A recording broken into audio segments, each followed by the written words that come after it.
Makakome omega manga mapula besanja.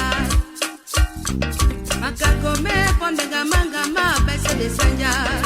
Nyemona wanite ya mesanja na bulambinda koyambe mbakona jenkwe. Osana e makakome pondega manga mapula besanja. Makakome pondega manga mapese besanja. Nyemona wanite ya mesanja na bulambinda koyambe jenkula uja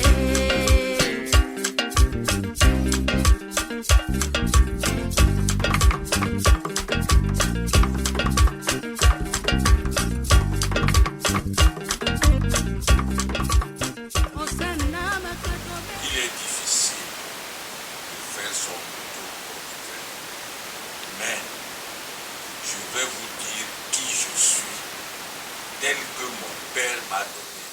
Non. Je suis Dikonge Biba, fils de Mukura Dikonge. Mukura Dikonge, fils de Mbongo. Mbongo, fils de Ngado. Ngado, fils d'Akwa. Akwa, fils de Ngie. Ngie, fils de Moulobe. Moulobe, Wala Mbedi. Mbedangange, Nganga Pokosi. Pokosanje. Très bien, merci. La deuxième question est la suivante. Quel a été le fait de votre succès sur votre personne? Je ne peux pas mesurer. J'ai été content parce que j'ai eu ce que beaucoup de gens n'ont pas eu comme moi, la bénédiction divine.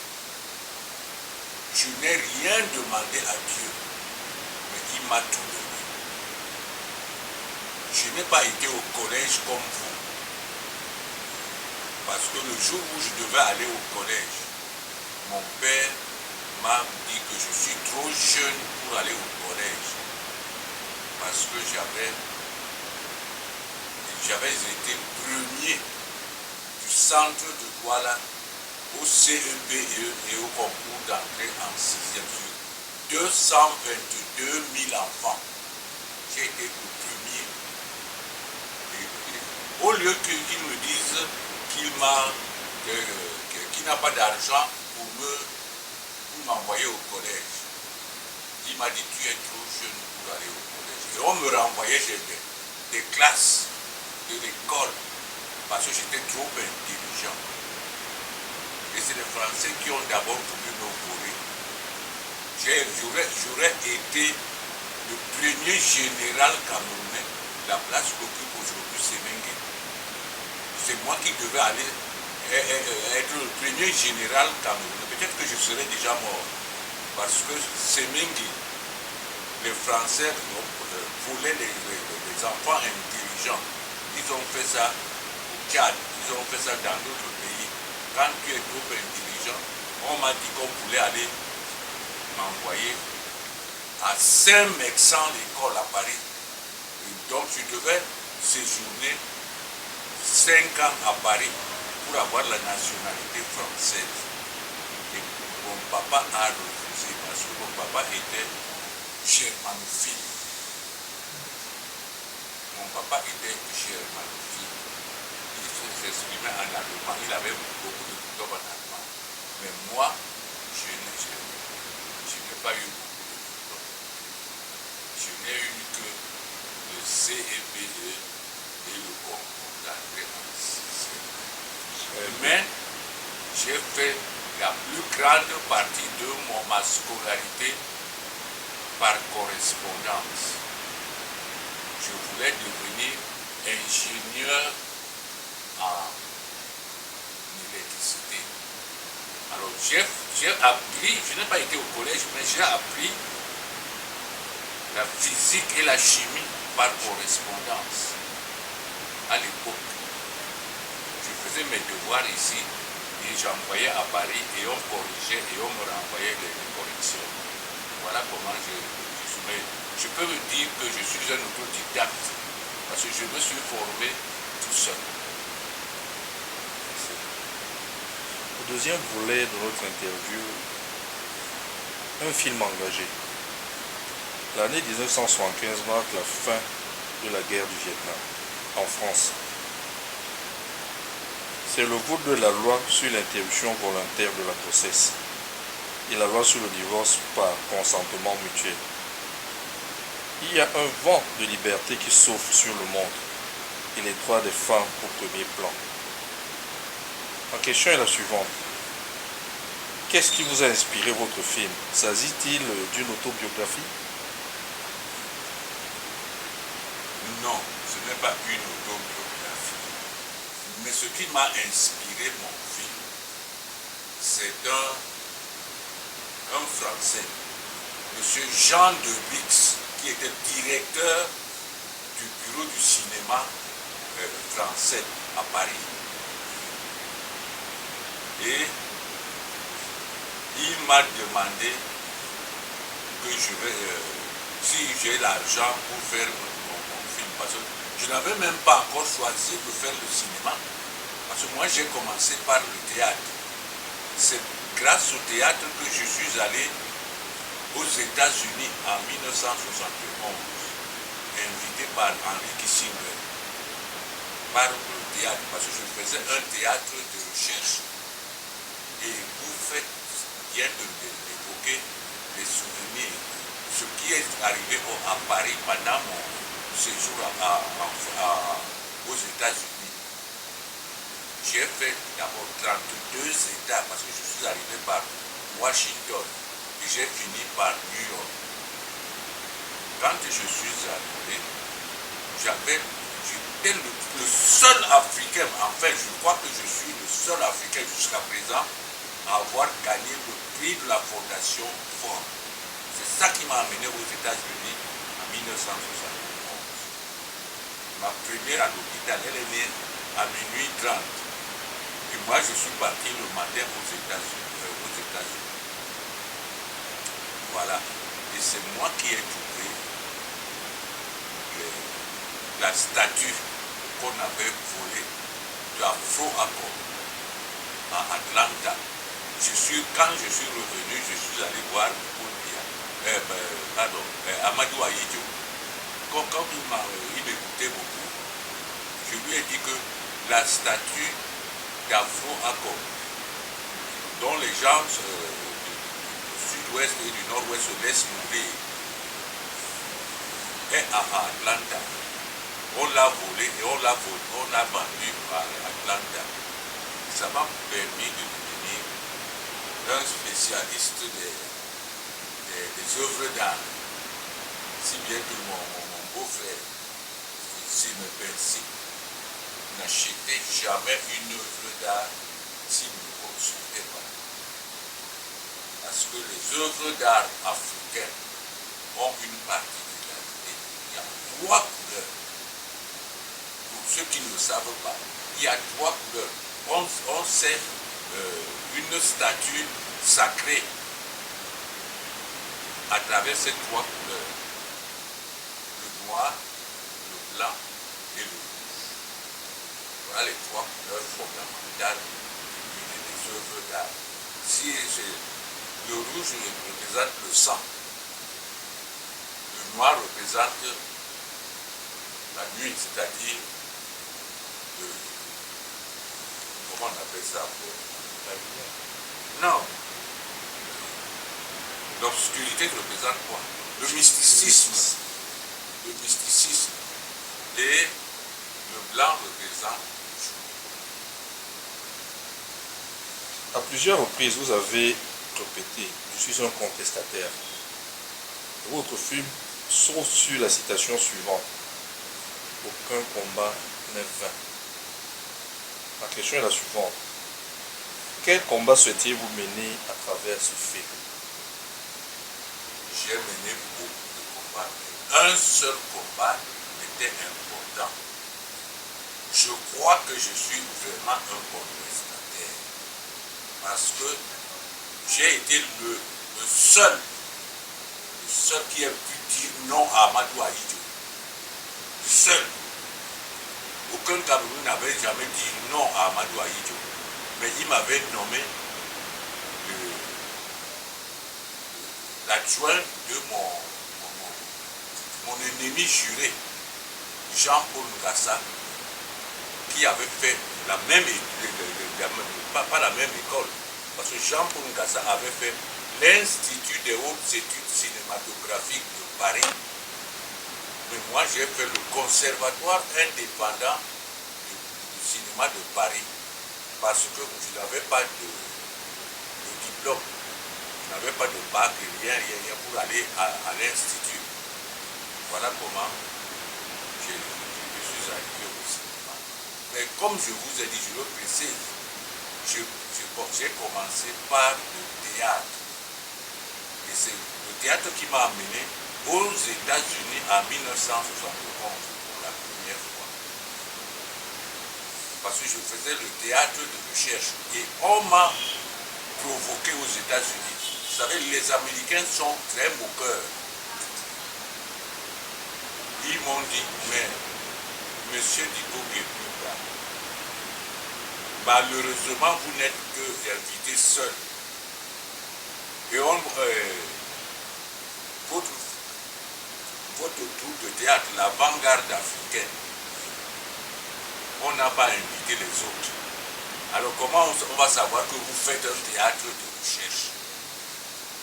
Je leur ai dit, faites des affiches à la main, au feutre.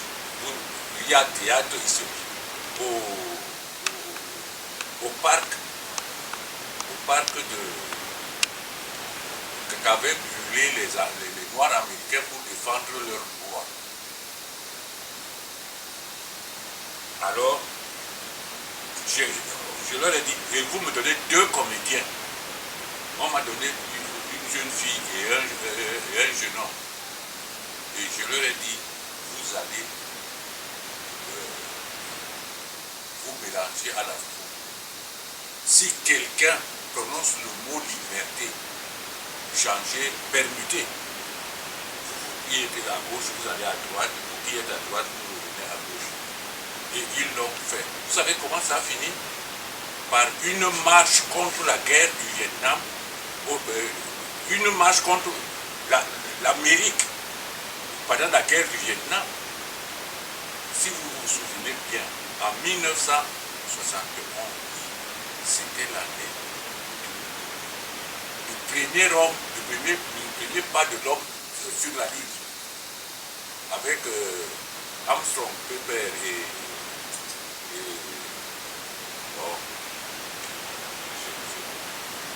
voilà. 50 ans après, quel bilan faites-vous de vos différents combats?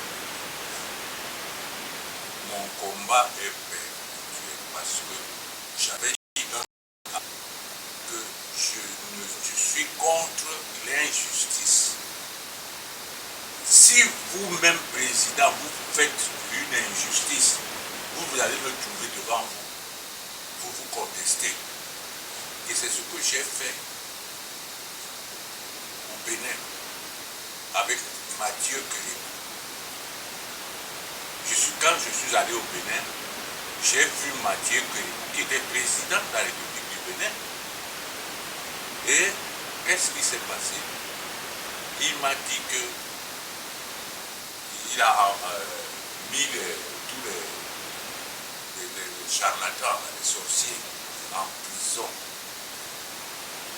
Je lui dis, moi je veux les voir. Parce que j'avais dit à Mathieu que on ne fait pas la révolution avec les slogans. La révolution est basée sur les données, sur l'application à la réalité des données sur lesquelles elle est fondée. C'est ça la révolution. On ne fait donc pas la révolution avec les slogans. Il me dit, mais qu'est-ce que tu veux? Je lui dis que je veux poser des questions à tous ces sorciers-là. Il me dit, quelle question? Je lui dis, je veux poser la question. Pourquoi s'ils étaient aussi puissants avec leur sorcellerie, pourquoi on nous a colonisés? Il m'a donné de laisser passer, aller en prison, aller les voir en prison. Et je suis allé les voir. À travers leurs réponses, j'ai écrit 4 scénarios. Les hommes léopards, les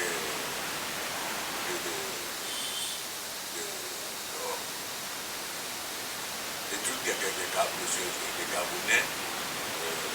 Et puis, il y a une danse. Quand on a l'iboga, quand on a pris l'iboga, on ne peut avoir cette vision que lorsqu'on a fumé l'iboga. Cette danse consiste à avoir un palmier qu'on plante sur le champ, qui pousse, qui mûrit, et qu'on prépare et qu'on mange. Pendant cette danse, l'iboga. Voilà. Et j'ai donc écrit ces 4 scénarios. Et voilà. Maintenant, nous allons évoquer le volet tradition et modernité.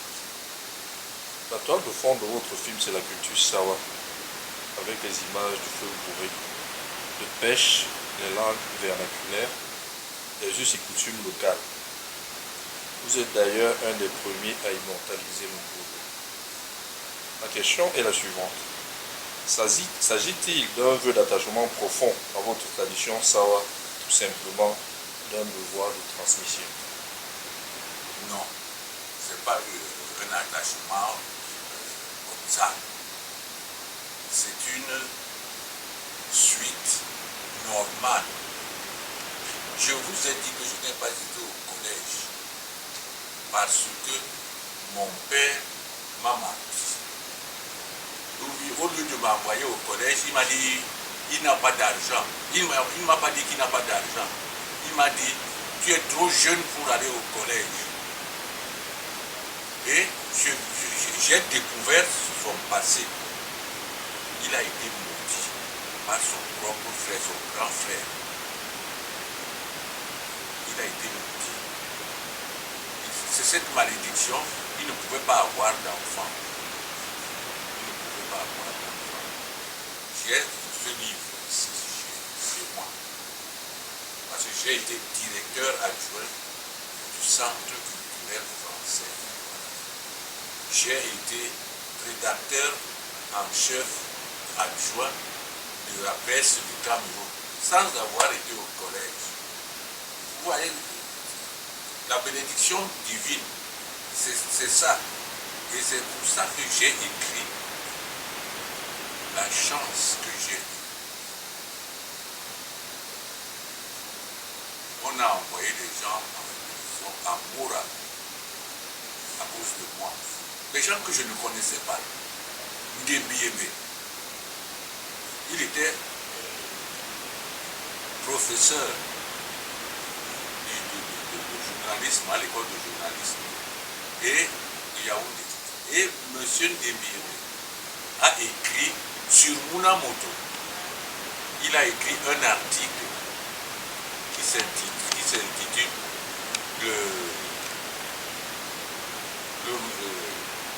La ruse de Rebecca et le faux triomphe de Pousse-Pousse. Quand il a écrit cet article, vous savez ce qu'il a eu? On l'a déporté à Mora, là où était en prison mon père. Et je ne le connaissais même pas. On l'a envoyé à Mora. Et puis, jusqu'aujourd'hui, je ne sais même pas s'il est encore vivant, mais je sais que ça fait longtemps. Et mon père a perdu un œil à Mora. Ce sont eux qui ont fait la route de Mora Garo. À main d'homme. Ils ont fait ça avec les trucs pour casser les pierres. À main d'homme. C'est là-bas où il a perdu un œil. Voilà. Et je peux dire que je récolte ce que je n'ai pas semé.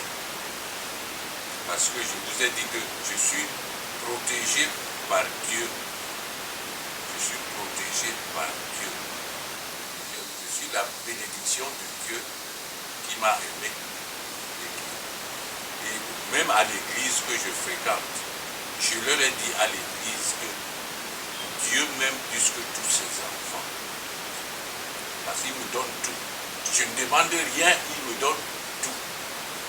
Si vous regardez cet armoire, c'est plein, il n'y a plus de place pour mettre les médailles. C'est plein de médailles et de distinctions. C'est plein. Pour un seul fils, mon amour, l'enfant de l'autre.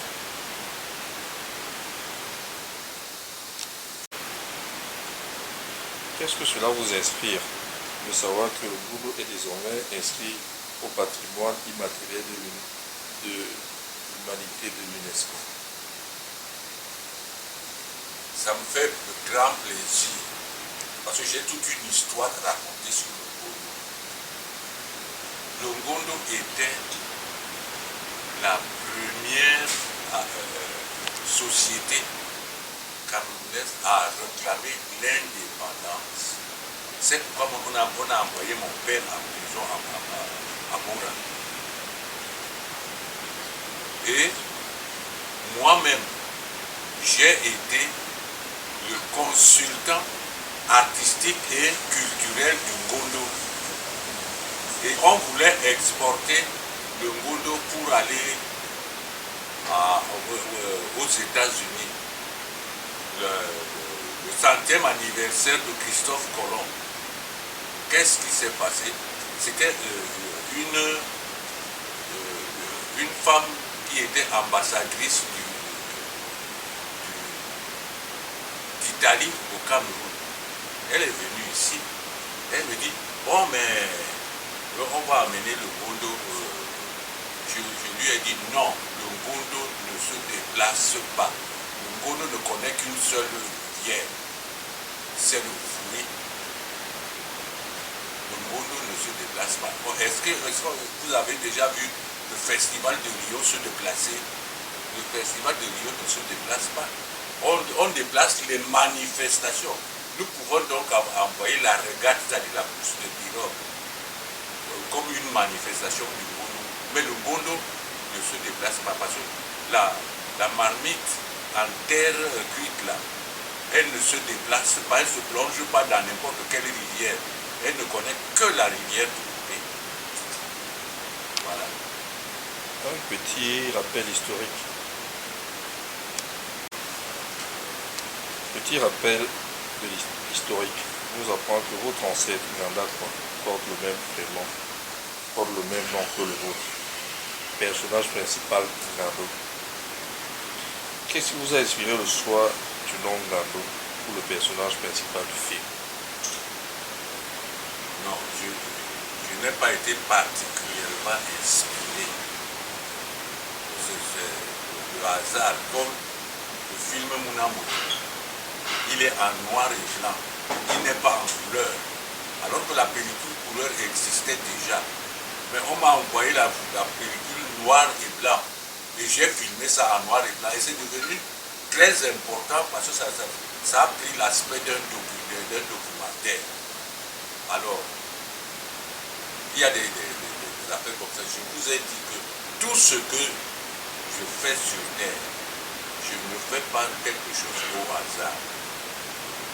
Si quelqu'un est contre moi, s'il projette quelque chose contre moi, ça se retourne à ma faveur. Voilà la bénédiction divine que j'ai eue. Tout ce qu'on fait contre moi se retourne à ma faveur. Celui qui a voulu me tuer le premier, je vous ai donné son nom. Jean-Paul Ngassa, le premier cinéaste camerounais. Il avait fait l'Institut des hautes études cinématographiques de Paris. Mais moi, je n'ai fait que le Conservatoire indépendant du cinéma de Paris. Alors, parce que lui, il avait fait l'Institut parce qu'il avait eu le bac, il avait des diplômes, etc. Et moi, je n'ai pas pu faire tout ça parce que je suis allé directement au conservatoire. Et c'est moi qui ai formé la première script professionnelle du Cameroun. Pomboura Zenabo, elle est actuellement à la retraite. Elle travaillait à la CRTV. Elle a fait même un film sur moi. Parmi d'autres films qu'on est en train de faire sur moi. Elle a fait un film sur moi. M'avait dit. Quel est votre avis sur la dot? La dot. La dot. La dot est une tue. Et vous savez très bien, si vous avez vu le film Munamoto, vous savez ce que Ngando dit à propos de la dot. Il dit, mon oncle est con. Les parents de Ndome sont cons. Et plus cons, ceux qui ont inventé la coutume de la dot. Je suis con moi-même parce que je ne peux pas changer cela. Ça veut dire qu'il parce qu'il n'est pas révolutionnaire. Il n'a pas lutté pour cela. Il est con lui-même. Il le reconnaît. Il n'a pas fait son devoir de gérer. Voilà pourquoi, comment je considère la dot.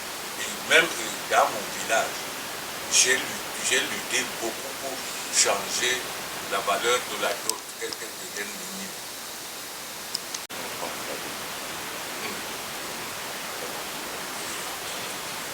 Quel est votre avis sur la dot? Mon avis sur la dot, je l'ai donné à travers le personnage de Ngado. Quand il dit mon oncle est con, les parents de Ndome sont cons, je suis con, plus con ceux qui ont inventé la coutume de la dot. Je suis con moi-même parce que je ne peux pas changer cela. Voilà mon opinion sur la dot. Et même au village, j'ai lutté, je suis en train de lutter qu'on allège le montant de la dot. Je travaille pour ça. Nous arrivons au terme de votre entretien. Merci d'avoir pris le temps de répondre à toutes nos questions. Quel message pouvez-vous adresser aux jeunes générations Sawa? Pas seulement aux jeunes générations Sawa, mais aux jeunes qui veulent faire du cinéma. Il faut apprendre correctement son métier. Il faut bien connaître son métier. Nous avons le talent, mais le talent ne suffit pas. Hein? Il faut avoir deux autres dimensions. Il faut plaire et convaincre.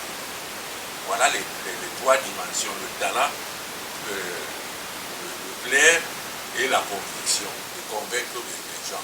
Voilà la leçon que je donne aux jeunes. Il faut qu'ils apprennent correctement. Moi j'ai fait le laboratoire, j'ai fait Tel Cipro, j'ai fait Éclair à Paris, j'ai fait tout ça à Paris, j'ai fait LTG à Paris. J'allais apprendre au laboratoire. Je connais flasher la pellicule. Je connais faire toute cette technique. Si bien que j'avais moi-même ma caméra, la Beaulieu R16, ça ne se fabrique plus depuis. Beaulieu R16, une caméra française, Beaulieu R16. Elle est là.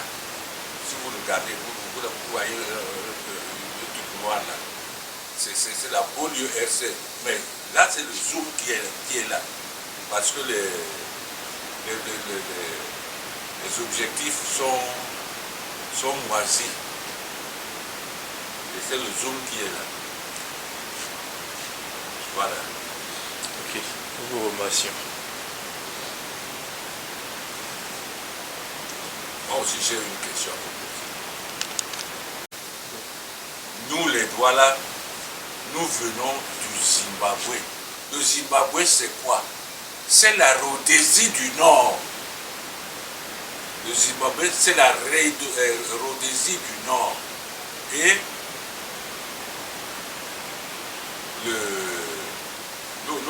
l'autre, la Rhodésie du Sud, c'était quoi? Si vous connaissez la géographie, la Namibie, c'est la Rhodésie du Sud. Nous, on vient de la Rhodésie du Nord. On est arrivé ici au XIVe siècle par l'immigration. Par l'immigration. Au XIVe siècle, on a trouvé, sur la rivière Vouni, on a trouvé les bassins, les loups du Sop. On a trouvé les loups du Sop. Or, nous avions une sale habitude. Nous, les doigts là, nous, on faisait même caca dans l'eau. Alors, c'est pourquoi les bassins se sont dit, mais ces gens-là sont sales. Et ils ont fui, ils sont montés vers le plateau. C'est pourquoi il y a les bassins de Douala, les loups qui sont. Voilà donc l'origine de Douala. Nous sommes venus ici au XIVe siècle. Merci. Voici les talons d'or de Yenega que j'ai gagné en 1976. Et grâce à cet étalon, j'ai ma statue à Ouagadougou. On ne met pas quelqu'un en statue de son vivant. Mais j'ai eu ça, de mon vivant, on m'a mis en statue à Ouagadougou. Voilà. Voilà l'histoire de l'étalon d'or de Yenega.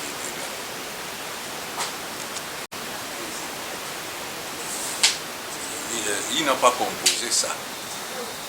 Le rêve d'été. C'est une scie à métaux que j'ai tournée au studio. Je tournais une scie à métaux. Et elle vibrait. Et on enregistrait. Et il a déclaré ça que c'est lui qui a composé. Voilà les choses. Bango qui a composé le rêve d'été. C'est moi qui ai composé. Parce que j'avais donné à Manu Dibango. À l'époque, on faisait des enregistrements sur des tablettes de 20, 30, 40 minutes, 2 heures, 3 heures. J'avais enregistré des musiques. Jusqu'aujourd'hui, mes musiques sont à Paris. Avant que j'écrive un scénario, je compose d'abord la musique. Avant d'écrire un scénario, je compose d'abord la musique. Et après, j'écris le scénario. Voilà. Et j'avais voulu mettre une bombe à Paris, à la SACEM, à cause de ceci. Et j'avais dit à Manu que je vais utiliser toutes ces musiques sans lui donner un seul sou. Je suis conscient qu'il avait le droit à ses droits, mais je lui ai dit, comme tu m'as floué, moi aussi je vais te flouer. J'avais dit ça au ministre Bouélé.